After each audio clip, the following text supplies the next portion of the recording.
صلوا علیہ وآلہ۔ صحیح بخاری حدیث نمبر 41۔ حضور اکرم صلی اللہ علیہ وآلہ وسلم نے ارشاد فرمایا کہ جب ایک بندہ مسلمان ہو جائے اور اس کا اسلام عمدہ ہو، یقین و خلوص کے ساتھ ہو، تو اللہ اس کے گناہ کو جو اس نے اس اسلام لانے سے پہلے کیا معاف فرما دیتا ہے، اور اب اس کے بعد کے لیے بدلہ شروع ہو جاتا ہے، یعنی ایک نیکی کے عوض 10 گناہ سے لے کر 700 گناہ تک ثواب، اور ایک برائی کا اسی برائی کے مطابق بدلہ دیا جاتا ہے، مگر یہ کہ اللہ تعالیٰ اس برائی سے بھی درگزر کرے اور اسے بھی معاف فرما دے، یہ بھی اس کے لیے آسان ہے۔ صحیح بخاری حدیث نمبر 42۔ رسول اللہ صلی اللہ علیہ وسلم نے فرمایا کہ تم میں سے کوئی شخص جب اپنے اسلام کو عمدہ بنا لے، یعنی نفاق اور ریا سے پاک کر لے، تو ہر نیک کام جو وہ کرتا ہے اس کے عوض 10 سے لے کر 700 گناہ تک نیکیاں لکھی جاتی ہیں، اور ہر برا کام جو کرتا ہے تو وہ اتنا ہی لکھا جاتا ہے جتنا کہ اس نے کیا ہے۔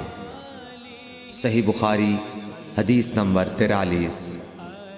رسول اللہ صلی اللہ علیہ وسلم ایک دن حضرت عائشہ رضی اللہ تعالی عنہا کے پاس آئے۔ اس وقت ایک عورت حضرت عائشہ رضی اللہ تعالی عنہا کے پاس بیٹھی تھی۔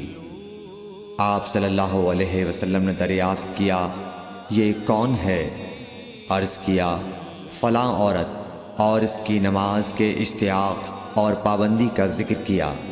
آپ صلی اللہ علیہ وسلم نے فرمایا، ٹھہر جاؤ، سن لو کہ تم پر اتنا ہی عمل واجب ہے جتنے عمل کی تمہارے اندر طاقت ہے۔ اللہ کی قسم، ثواب دینے سے اللہ نہیں اکتاتا، مگر تم عمل کرتے کرتے اکتا جاؤ گے، اور اللہ کو دین کا وہی عمل زیادہ پسند ہے جس کی ہمیشہ پابندی کی جا سکے، اور انسان بغیر اکتائے اسے انجام دے۔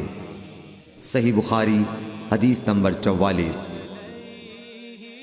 رسول اللہ صلی اللہ علیہ وسلم نے فرمایا، جس شخص نے لا الہ الا اللہ کہہ لیا اور اس کے دل میں جو برابر بھی ایمان ہے، تو وہ ایک نہ ایک دن دوزخ سے ضرور نکلے گا، اور دوزخ سے وہ شخص بھی ضرور نکلے گا جس نے کلمہ پڑھا اور اس کے دل میں گیہوں کے دانے برابر خیر ہے، اور دوزخ سے وہ بھی نکلے گا جس نے کلمہ پڑھا اور اس کے دل میں ایک ذرہ برابر بھی خیر ہے۔ صحیح بخاری حدیث نمبر 45۔ ایک یہودی نے حضرت عمر بن خطاب رضی اللہ تعالیٰ عنہ سے کہا کہ اے امیر المومنین، تمہاری کتاب قرآن میں ایک آیت ہے جسے تم پڑھتے ہو، اگر وہ ہم یہودیوں پر نازل ہوتی تو ہم اس کے نزول کے دن کو یوم عید بنا لیتے۔ آپ نے پوچھا، وہ کون سی آیت ہے؟ اس نے جواب دیا، سورہ مائدہ کی یہ آیت کہ آج میں نے تمہارے دین کو مکمل کر دیا اور اپنی نعمت تم پر تمام کر دی اور تمہارے لیے دین اسلام پسند کیا۔ حضرت عمر رضی اللہ تعالی عنہ نے فرمایا کہ ہم اس دن اور اس مقام کو خوب جانتے ہیں۔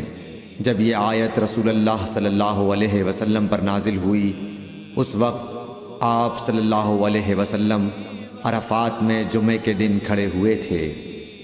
صحیح بخاری حدیث نمبر 46۔ طلحہ بن عبید اللہ کہتے تھے کہ نجد والوں میں سے ایک شخص حضرت صلی اللہ علیہ وسلم کے پاس آیا، سر پریشان یعنی بال بکھرے ہوئے تھے۔ ہم اس کی آواز کی بن بناہٹ سنتے تھے اور ہم سمجھ نہیں پا رہے تھے کہ وہ کیا کہہ رہا ہے، یہاں تک کہ وہ نزدیک آن پہنچا جب معلوم ہوا کہ وہ اسلام کے بارے میں پوچھ رہا ہے۔ حضرت صلی اللہ علیہ وسلم نے فرمایا کہ اسلام دن رات میں 5 نمازیں پڑھنا ہے۔ اس نے کہا، بس اس کے سوا تو اور کوئی نماز مجھ پر نہیں۔ آپ نے فرمایا، نہیں، مگر تو نفل پڑھے تو اور بات ہے۔ حضرت صلی اللہ علیہ وسلم نے فرمایا اور رمضان کے روزے رکھنا۔ اس نے کہا اور تو کوئی روزہ مجھ پر نہیں ہے؟ آپ نے فرمایا نہیں، مگر تو نفل روزے رکھے تو اور بات ہے۔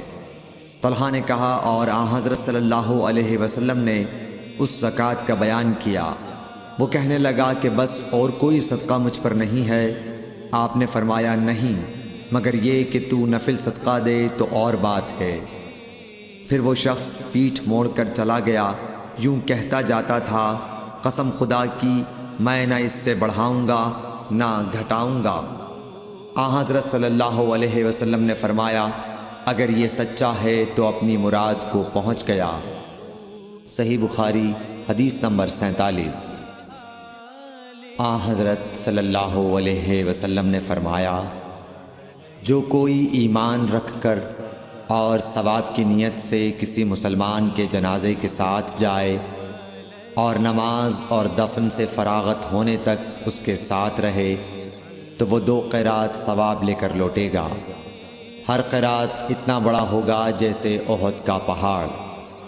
اور جو شخص جنازے پر نماز پڑھ کر دفن سے پہلے لوٹ جائے تو وہ 1 قیرات ثواب لے کر لوٹے گا۔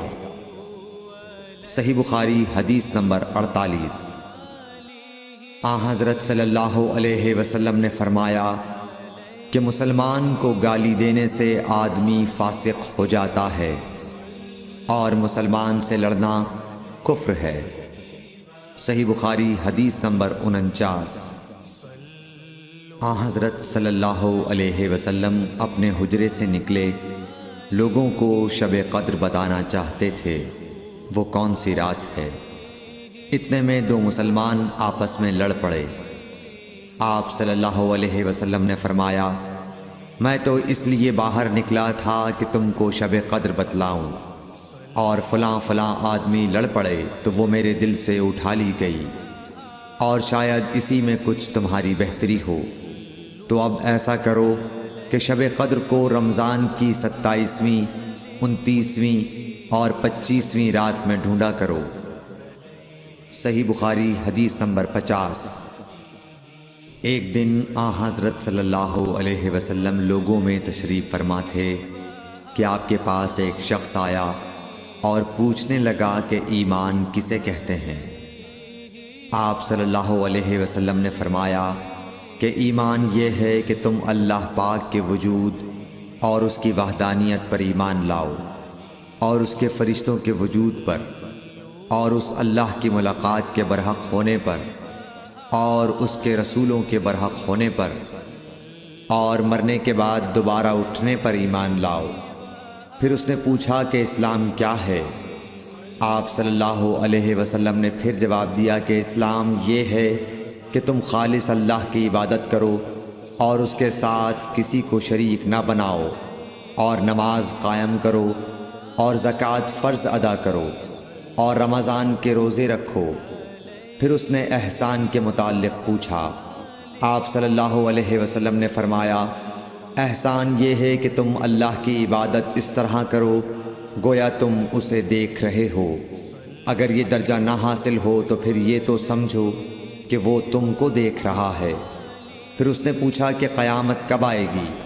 آپ صلی اللہ علیہ وسلم نے فرمایا کہ اس کے بارے میں جواب دینے والا پوچھنے والے سے کچھ زیادہ نہیں جانتا، البتہ میں تمہیں اس کی نشانیاں بتلا سکتا ہوں۔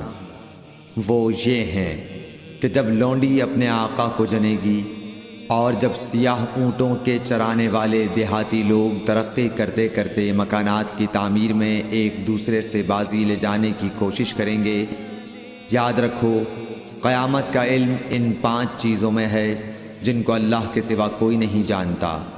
پھر آپ صلی اللہ علیہ وسلم نے یہ آیت پڑھی کہ اللہ ہی کو قیامت کا علم ہے کہ وہ کب ہوگی۔ پھر وہ پوچھنے والا پیٹھ پھیر کر جانے لگا۔ آپ نے فرمایا کہ اسے واپس بلا کر لاؤ۔ لوگ دوڑ پڑے مگر وہ کہیں نظر نہیں آیا۔ آپ صلی اللہ علیہ وسلم نے فرمایا کہ یہ جبرائیل علیہ السلام تھے جو لوگوں کو ان کا دین سکھانے آئے تھے۔ Thanks for watching. Don't forget to like, comment, share and subscribe to